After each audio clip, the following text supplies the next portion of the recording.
मराठा आरक्षण आंदोलक मनोज जरांगे पाटील यांच्या आंदोलनानंतर महाराष्ट्रात कुणबी प्रमाणपत्रांचं वाटप झालेलं आहे आणि त्या संदर्भात शिंदे समितीकडनं किती कुणबी प्रमाणपत्र देण्यात आले किंवा कितींना मंजुरी देण्यात आली याविषयी आकडा समोर आलेला आहे आणि यावरच बोलण्यासाठी माझ्यासोबत ओबीसी आंदोलक लक्ष्मण हाकेसर आहेत. सर, जो आकडा समोर येतोय त्याच्यावरच तुम्ही आक्षेप घेताय? हा आकडा खरं तर 48 लाख नोंदी सापडल्याचा दावा केला जातोय विखे पाटील जे मंत्रिमंडळ उपसमितीचे अध्यक्ष आहेत त्यांच्याकडून, आणि दुसरीकडं 12 लाख प्रमाणपत्र वाटली गेलेत असं सांगितले जात आहेत आणि जवळपास 40 ते 50 हजार एकट्या बीड जिल्ह्यामध्ये प्रमाणपत्र वाटल्याचा दावा केला जातो आहे. असं असेल तर, आणि त्याचं प्रत्यंतर आम्हाला निवडणुकांमधून पण येतं आहे ना, त्यामुळे ओबीसीचं आरक्षण संपलं आहे हा आम्ही गेली 2 वर्ष झालं दावा करतो आहे. आणि त्याला मग हे जर असं असेल, मुख्यमंत्री महोदयांनी पुढे येऊन एकदा सांगावं, श्वेतपत्रिका जाहीर करावी, ओबीसीचं आरक्षण संपलेलं आहे. आणि मुळात ओबीसी आमचा DNA म्हणणाऱ्या भाजपनं विखे पाटील आणि जरांगे पाटील यांना हे शरण गेलेले आहेत आणि महाराष्ट्रामधली कायद्याची किंवा महाराष्ट्रामधल्या संविधानाची, महाराष्ट्रामधल्या ओबीसी आरक्षणाची ऐशी की तैशी झालेली आहे. वेळ पडली तर आम्हाला देशाच्या राष्ट्रपतींकडं सर्वोच्च न्यायालयाच्या निर्णयाचं उल्लंघन इथं होतं आहे, मंडल आयोगाच्या शिफारशींचं इथं उल्लंघन होतं आहे, वेगवेगळ्या महाराष्ट्र स्टेट बॅकवर्ड कमिशनचा निर्णयांचं इथं उल्लंघन होतं आहे, बेकायदा GR काढले जात आहेत, बेकायदा आरक्षणाची खोट्या प्रमाणपत्राद्वारे लयलूट केली जाते. ओबीसी मात्र जिथल्या तिथं राहतोय. ही तक्रार आम्हाला राष्ट्रपती महोदयांकडे सुद्धा करावी लागेल असं मला वाटतं. तुम्ही गंभीर आरोप करतायत की विखे पाटील आणि जरांगे पाटील यांची सेटलमेंट आहे आणि त्यातूनच हे सगळं होतंय. हे बघा, हे दोघं का बरं विखे पाटलांना का अध्यक्ष केलं आहे त्या समितीचं? विखे पाटलांचा असा कुठला अभ्यास आहे? काय तज्ज्ञ आहेत का विखे पाटील? विखे पाटील हा प्रसिद्धीसाठी आणि पदासाठी हापापलेला माणूस, एखादा विचारवंत, एखादा सोशल भूमिका असलेला, एखादा निवृत्त न्यायाधीश, ठीक आहे, मंत्रिमंडळ उपसमितीचा ते अध्यक्ष असू शकतात, पण सर्वोच्च न्यायालयाच्या निर्णयाकडे दुर्लक्ष असेल, बलुत्याचं काय? ठीक आहे, तुम्ही दिलं आहे ना, मान्य, एक मिनिट आपण मान्य करू. ह्या लोकांचं काय होणार आहे? ही लोकं त्यांच्या स्पर्धेत टिकणार आहेत का?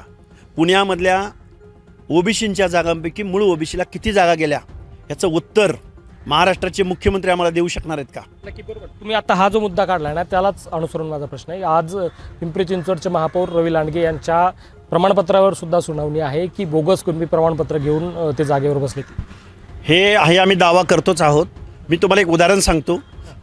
भारतीय जनता पार्टीचा ओबीसी सेलचा प्रमुख, विधान परिषद वरिष्ठ सभागृहाचा आमदार योगेश टिळेकर, जो ओबीसी सेलचा प्रमुख भाजपनं बनवला आहे, त्यांनी स्वतःच्या वार्डामध्ये ओबीसीच्या जागेवर कुणबी मराठा माणसाला उमेदवारी दिली, ते निवडून आलेले. त्याच्याही प्रमाणपत्राला आम्ही ऑब्जेक्शन घेतलेलं आहे. ॲडव्होकेट मंगेश ससानींनी याचिका दाखल केलेली आहे. मुळात आम्हाला असं म्हणायचं आहे की भाजपच ओबीसीचं आरक्षण संपवते की काय, हा आमचा आता समज पक्का झालेला आहे. आणि ओबीसी आमचा DNA, ओबीसी आमचा DNA म्हणायचं, नक्की कोणता ओबीसी DNA आहे भाजपचा याचं उत्तर, कारण त्याच योगेश टिळेकरांची ओबीसी सेलच्या प्रमुखपदी निवड झाल्यानंतर त्यांच्या स्वागताला व्यंकुजी खोपडे नावाचा नगरसेवक त्यांच्या स्वागताला होता. मूळ एकही ओबीसी त्यांच्या त्या स्वागताकडे फिरकला नाही.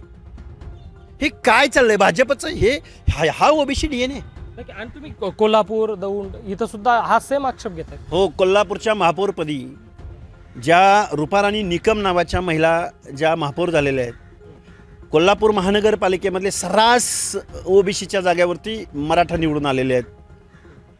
ज्या महापौर झालेल्या आहेत त्या ओबीसी प्रवर्गातून झालेल्या नाहीत, त्या ओपनमधून झालेल्या आहेत, तरीही त्या कोल्हापूरच्या महापौर झालेल्या आहेत. टिकलं का ओबीसीचं आरक्षण?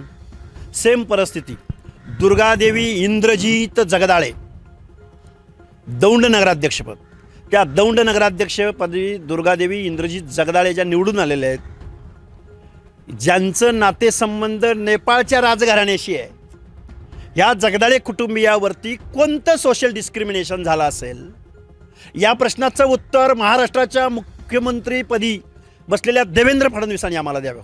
एकतर तुम्ही ओबीसीचा गळा घोटताय, नाहीतर तुम्ही ओबीसीचं आरक्षण संपवण्यामध्ये महापापी आहात, हे आम्हाला बोलावं लागेल. तुम्ही एकीकडे म्हणतायत की ओबीसीचं आरक्षण संपलंय, दुसरीकडे जरांगे पाटील म्हणतायत की मला पुन्हा उपोषणाला बसावं लागेल, आमच्या मागण्या मान्य होत नाहीयेत. याच्यात भूमिका महाराष्ट्र शासनाची आहे. महाराष्ट्र शासनानं पुढं आलं पाहिजे. हे जे ओबीसी, मूळ ओबीसीमध्ये आणि जरांगे पाटलांमध्ये जे गैरसमज आहेत, आम्ही तुमच्यासमोर आकडेवारी मांडतोय ना की आत्ताच्या ज्या लोकल बॉडी झाल्या किंवा MPSCची यादी बघा किंवा एक एक व्यक्ती जशा जागा निघत आहेत तशी त्यांच्याकडे सर्टिफिकेट आहेत.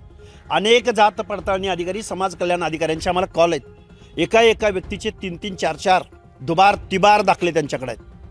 आधारला लिंक करा, जात प्रमाणपत्र आधारला लिंक तरी करा. याचा अर्थ OBCमधून द्या असं आम्ही अजिबात म्हणणार नाही, पण OBCचं आरक्षण संपलंय असं मात्र आम्ही 100% या महाराष्ट्रामध्ये ओरडून सांगणार. नक्की. आणि फक्त आता तुम्ही जाब विचारणार आहात का काही कन्स्ट्रक्टिव्ह आंदोलनाचा प्लॅन आहे? बघा, जाब विचारून झालंय, उपोषणं करून झालेले आहेत, आंदोलनं करून झालेले आहेत.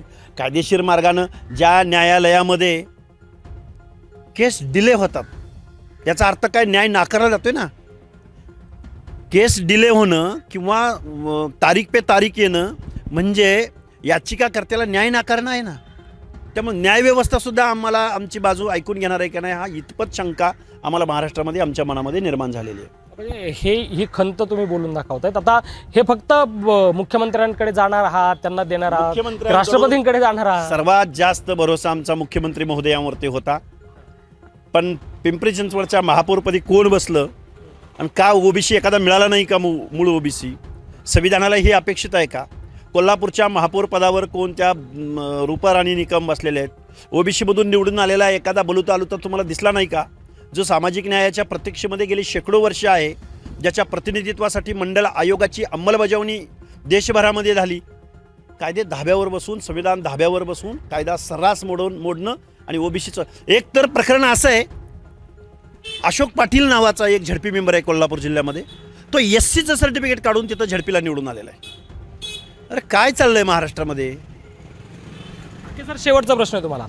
विधानसभा निवडणुकीमध्ये भारतीय जनता पक्षाला मतदान करा म्हणून लक्ष्मण हाके यांनी आवाहन केलेलं होतं. आज तेच लक्ष्मण हाके थेट देवेंद्र फडणवीस आणि भारतीय जनता पक्षच OBCचं आरक्षण संपवतोय अशी घोषणा करतायत, असं वक्तव्य करतायत. काय बिनसले? हे बघा, बिनसायचा काहीच विषय नाही. ज्या जरांगे पाटलांना, ज्या शरद पवारांनी, रोहित पवारांनी, राजेश टोपेंनी, त्यांच्या बीड जिल्ह्यातल्या सगळ्या नेतृत्वाने जो पाठिंबा दिलेला होता आणि त्यांना तर OBCचं आरक्षण संपवायचंच होतं. आमची आशा होती देवेंद्र फडणवीस साहेबांवरती, म्हणून आम्ही यांच्यापेक्षा देवेंद्र फडणवीसांचा ऑप्शन आपल्याला चांगला आहे ही आमची भूमिका होती. त्याचा आज आम्हाला पश्चाताप होतोय. आज आम्हाला भ्रमनिरास आमचं झालेलं आहे. OBCचं आरक्षण देवेंद्र फडणवीसांनी संपवलं असं म्हणा. मी तेच बोलतो ना मगापासून. तुम्ही निष्कर्ष काढू शकता असा. नक्कीच. कारण जो योगेश टिळेकर नावाचा OBC सेलचा तुम्ही प्रमुख बनवलाय, त्याच माणसानं OBCचं आरक्षण संपवलंय. तर तुम्ही कसले OBCचे तारणहार आणि कसला तुमचा DNA OBC?